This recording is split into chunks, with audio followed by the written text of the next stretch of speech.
Halo, selamat datang kembali di perkuliahan keperawatan bencana. Kali ini topik kita adalah tentang manajemen sistem informasi dan komunikasi dalam keperawatan bencana. Kita lihat tujuan pembelajaran kita ya hari ini, di mana tujuan pembelajarannya adalah diharapkan mahasiswa mampu memahami teknik komunikasi saat bencana ya, mencangkup terminologi bencana, teknik komunikasi darurat, dan komunikasi dasar pada kondisi gawat darurat. Ya. Nah, kemudian pokok bahasan yang akan kita ulas di sini adalah terkait sistem informasi pra, saat, dan pasca bencana. Kemudian yang kedua, informasi perkembangan kejadian bencana. Yang ketiga, sarana penyampaian informasi. Yang keempat, alur mekanisme penyampaian informasi. Yang kelima, lembaga yang berperan dalam penyampaian informasi. Kemudian yang keenam adalah bagaimana sistem komunikasi dalam situasi bencana. Nah, ini pokok bahasan yang akan kita bahas ya. Kita lihat satu persatu. Sistem informasi pra, saat, dan pasca bencana ya. Kalau untuk sistem informasi pra bencana ya, di sini dalam rangka mendukung upaya-upaya sebelum terjadi bencana, diperlukan data dan informasi yang lengkap, akurat, dan terkini. Sebagai bahan masukan pengelola program di dalam mengambil keputusan terkait penanggulangan krisis kesehatan akibat bencana ya. Nah, di sini salah satu bentuk informasi yang cukup penting adalah adanya profil yang menggambarkan kesiapsiagaan sumber daya dan upaya-upaya yang telah dilakukan terkait dengan penanggulangan krisis kesehatan akibat bencana di daerah, khususnya di tingkat kabupaten kota. Jadi, dalam satu wilayah itu kita harus sudah memiliki profil yang menggambarkan bagaimana kesiapsiagaan sumber daya dan upaya-upaya yang telah dilakukan untuk penanggulangan krisis kesehatan ketika bencana nantinya terjadi ya. Informasi yang dikumpulkan dalam bentuk profil ya. Yang pertama adalah tentang gambaran umum wilayah ya.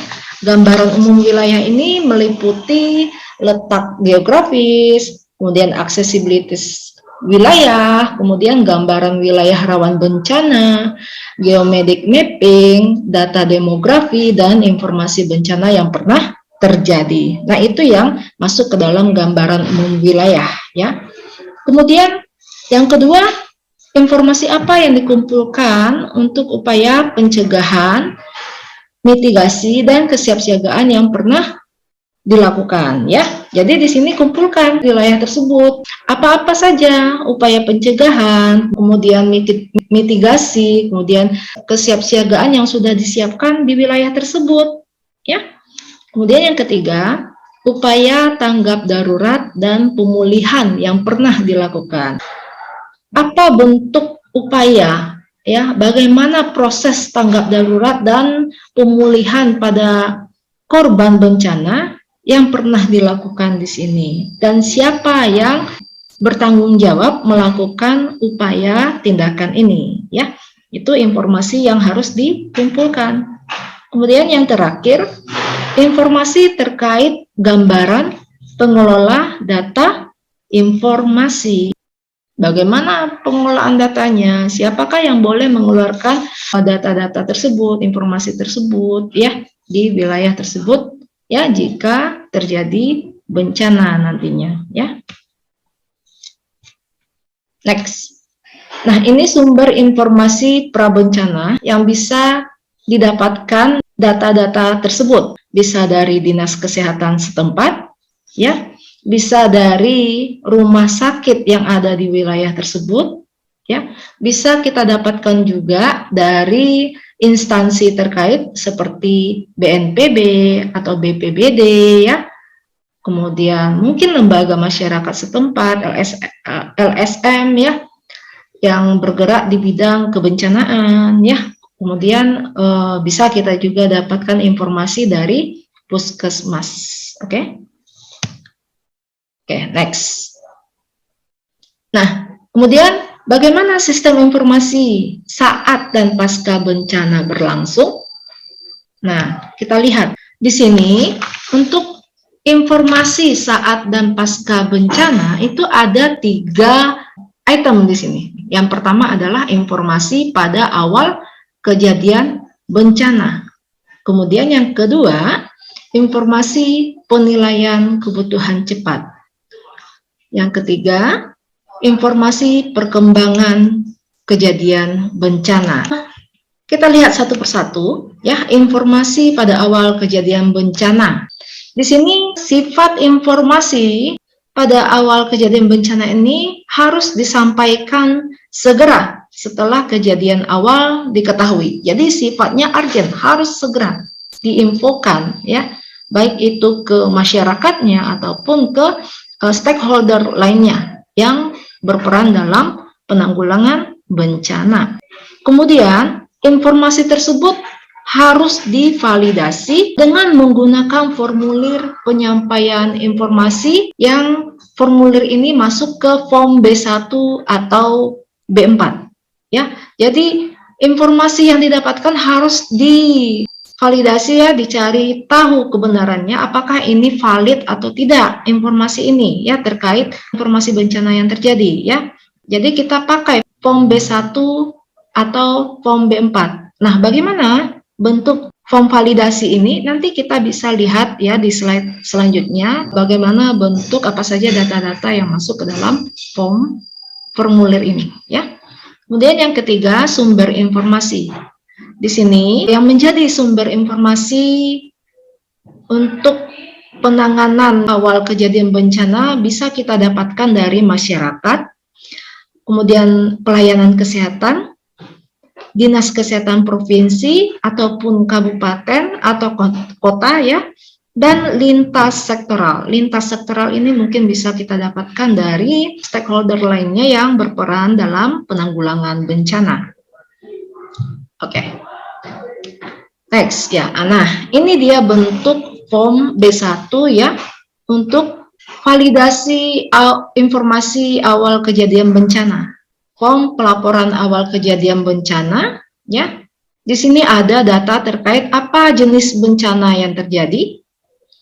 Kemudian deskripsi bencananya bagaimana gitu.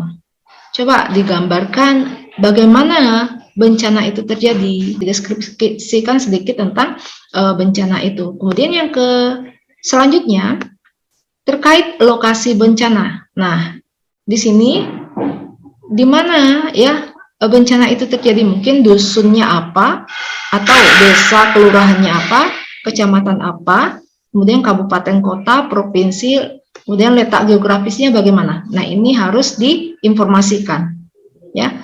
Kemudian data berikutnya adalah waktu kejadian bencana, tanggal berapakah dia dan jam berapa kejadian tersebut ya.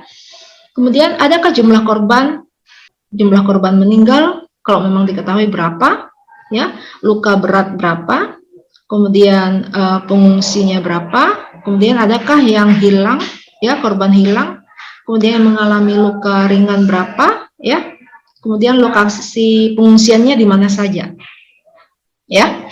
Selanjutnya data terkait fasilitas umum.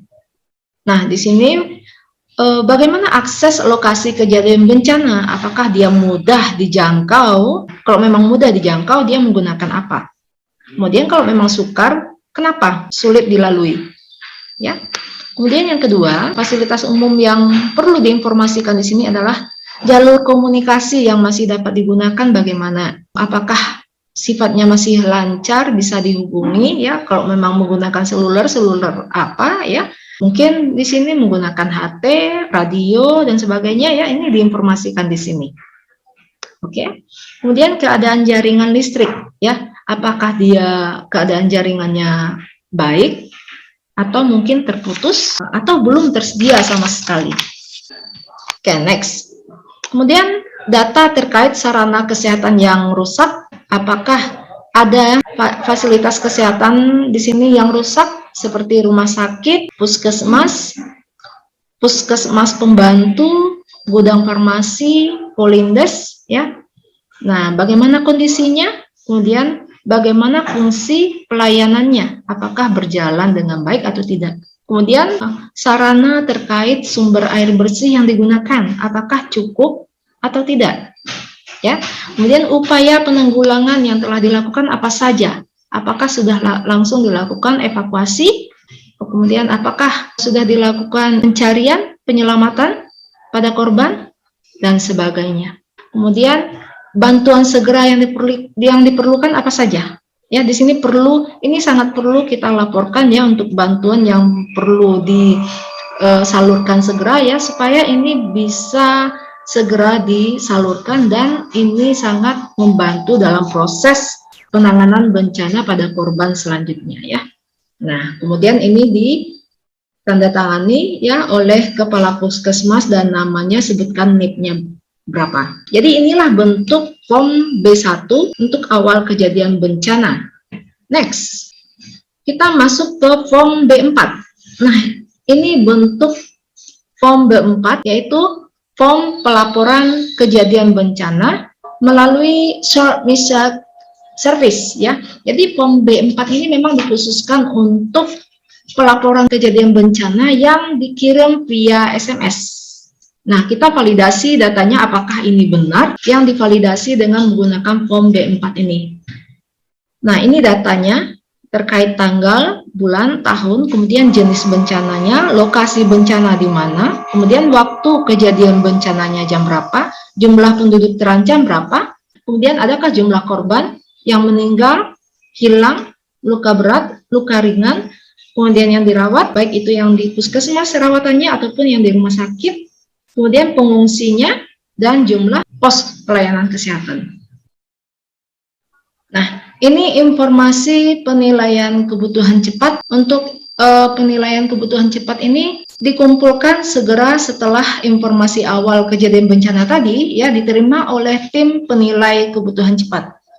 Ketika bencana itu terjadi, masuk informasi dan sudah divalidasi dengan menggunakan form B1 ataupun menggunakan form B4 ya, terkait informasi awal kejadian bencana tadi, kemudian kita lakukan penilaian kebutuhan cepat di sini.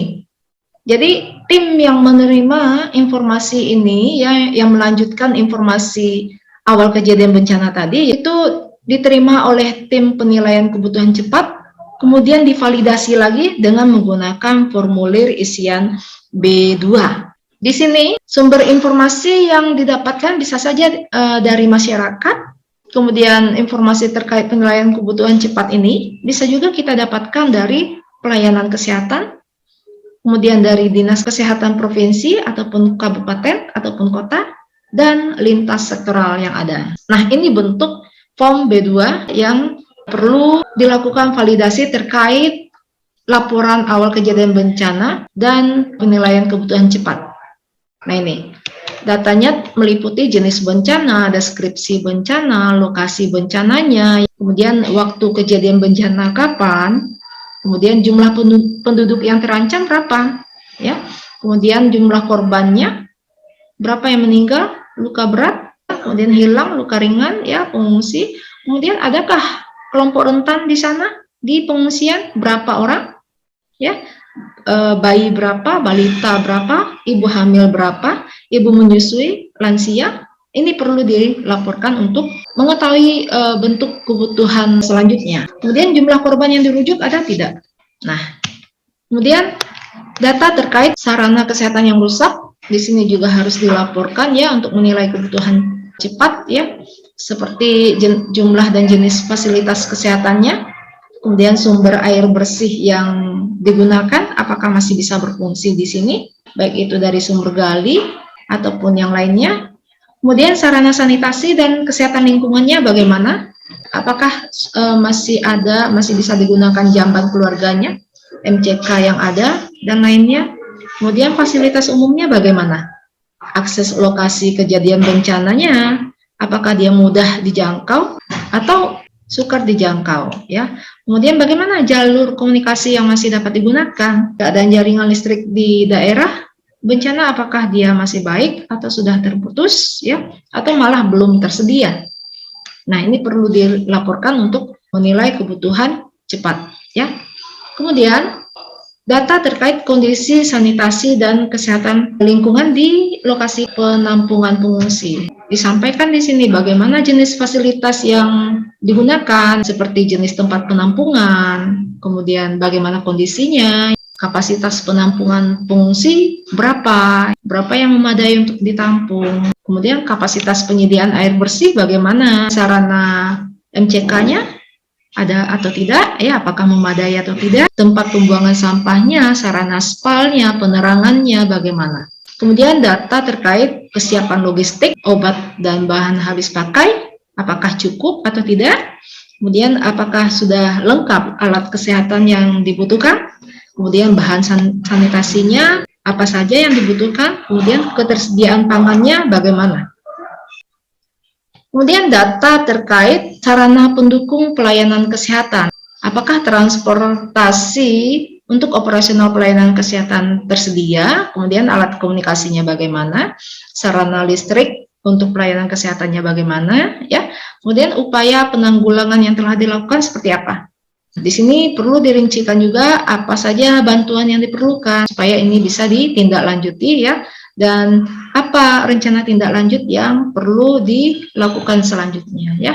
Kemudian ini ditandatangani oleh petugas yang melaporkan dan diketahui oleh Kepala Dinas Kesehatan Kabupaten dan Kota. Kemudian yang ketiga, di sini terkait informasi perkembangan kejadian bencana. Nah, ini setelah tadi kita mengetahui form terkait informasi awal kejadian bencana, kemudian informasi penilaian kebutuhan cepat dengan form yang digunakan juga. Selanjutnya di sini kita harus mengetahui informasi perkembangan kejadian bencana. Nah, di sini informasi ini ya kita kumpulkan setiap kali terjadi perkembangan informasi terkait dengan upaya penanganan krisis kesehatan akibat bencana yang terjadi, ya. Kemudian informasi yang dikumpulkan ini kita pakai formulir isian B3 ya, supaya ini terarah untuk perkembangannya dan lebih valid datanya, ya. Sumber informasi bisa kita dapatkan untuk mengisi formulir ini dari masyarakat, kemudian pelayanan kesehatan setempat, dan dari dinas kesehatan, baik itu provinsi, kabupaten, maupun kota. Nah, ini bentuk formulir B3 untuk pengisian informasi perkembangan kejadian bencana. Nah, ini lanjutannya hampir sama ya dengan yang formulir sebelumnya. Di sini ada data terkait jumlah korban keadaan terakhir, ya. Di sini yang membedakan keadaan terakhir, ya. Berapa yang meninggal, berapa yang hilang, yang luka berat berapa, luka ringan ya berapa, kemudian pengungsinya ya ada berapa orang, lokasinya berapa. Di sini harus kita laporkan ya, harus kita dapatkan informasinya.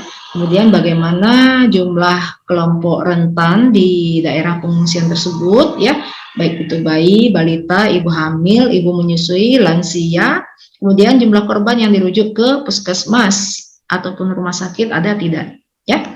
Nah, kemudian selanjutnya data tentang perkembangan kondisi kesehatan korban. Nah, ini yang membedakan formulir B3 ini dengan formulir yang lainnya, karena ini terkait keadaan lanjutan ya setelah kejadian bencana tadi ya, perkembangannya bagaimana terkait jumlah korban, apakah korban masih dirawat atau ada yang meninggal, atau korban yang bisa pulang ke rumah ataupun yang dirujuk. Nah, ini harus kita informasikan.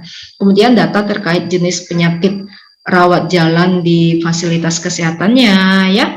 Nah, di sini juga harus kita lampirkan diagnosanya apa pada korban tersebut, kemudian umurnya berapa, umur si korban ya. Kemudian jenis kelaminnya apa. Kemudian data terkait jenis penyakit rawat inap di fasilitas kesehatan ya. Nah, di sini sama ya, harus ada diagnosanya dari si korban, kemudian umurnya berapa dan jenis kelaminnya apa. Kemudian data terkait upaya penanggulangan yang telah dilakukan, bantuan segera yang diperlukan, dan rencana tindak lanjut. Ya, ini perkembangan ya. Ini perkembangan yang harus kita dapatkan data selalu ya, kita perbaharui data selalu untuk menjadi laporan ke atasnya ya, atau ke stakeholder lainnya yang membutuhkan informasi ini ya.